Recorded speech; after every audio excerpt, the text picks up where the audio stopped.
नमस्कार दोस्तों, स्वागत है यूट्यूब चैनल में। तो आज मैं आपको बताने वाला हूं कि बीएमएस से कितने नंबर में पास होंगे। आपका पेपर यदि 100 नंबर का है, जिसमें आपका इंटरनल यानी असाइनमेंट जो होता है, आपका जिस टॉपिक पे आपने जिस विषय में असाइनमेंट सबमिट किया है उसको बोलते हैं 25 नंबर का इंटरनल, जो कि 25 नंबर का होता है। और एक होता है एक्सटर्नल। एक्सटर्नल जो होता है, जो आपकी वार्षिक जो सेमेस्टर वाइज आपकी परीक्षा होती है 75 नंबर वाली, उसको बोलते हैं एक्सटर्नल।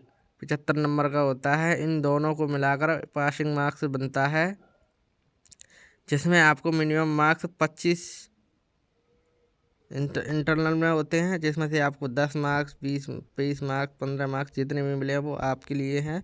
और एक्सटर्नल में आपको 26 नंबर लाने होते हैं। इन दोनों को ही मिला करके आप 36 नंबर आएंगे तो आप पास हो जाएंगे। तभी जाकर आपका सभी पास होंगे।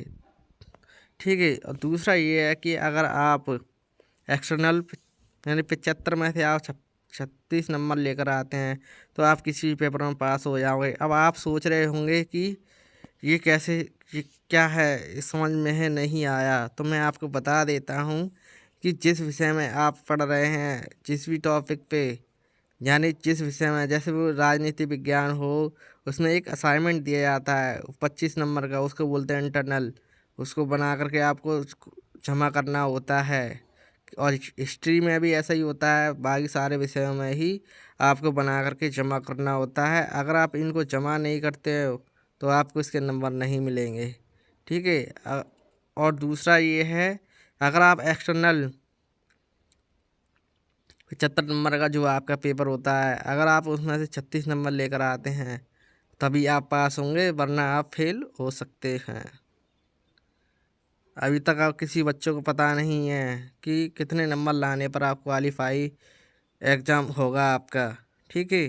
तो मैं आज आपको बता रहा हूँ इस वीडियो के माध्यम से असाइनमेंट क्यों ज़रूरी है। असाइनमेंट इसलिए ज़रूरी है, बहुत से बच्चे सोचते हैं कि हम असाइनमेंट सबमिट नहीं करेंगे। असाइनमेंट सबमिट करने से आपको ही बेनिफिट मिलता है, क्योंकि आपके जो एक्सटर्नल में जितने भी आपको नंबर मिलते हैं, 10, 12, 15, जितने भी मिनिमम मार्क्स मिलते हैं, वो आपके मार्क्स हमेशा रहेंगे। वो उसमें एक बार अगर आपका असाइनमेंट आपने नहीं सबमिट किया तो आपका जीरो चला जाता है। जीरो चलो जाने के बाद आप उसमें कुछ नहीं कर सकते, क्योंकि इंटरनल होता है वो 25 नंबर का होता है। अगर आप वहाँ आप 10, 20 जो भी नंबर लेकर आओगे, वो वहाँ पे जो आपके लिए परीक्षा में नंबर बढ़ाने का काम करता है। तो इन दोनों को मिलाकर जो नंबर बनते हैं वो 36 नंबर लाने होते हैं, तब जाकर आप सभी पास होंगे।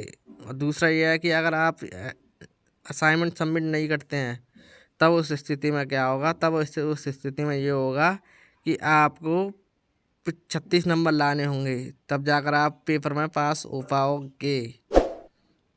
ठीक है। तो मेरे चैनल को सब्सक्राइब करें, लाइक करें, शेयर करें।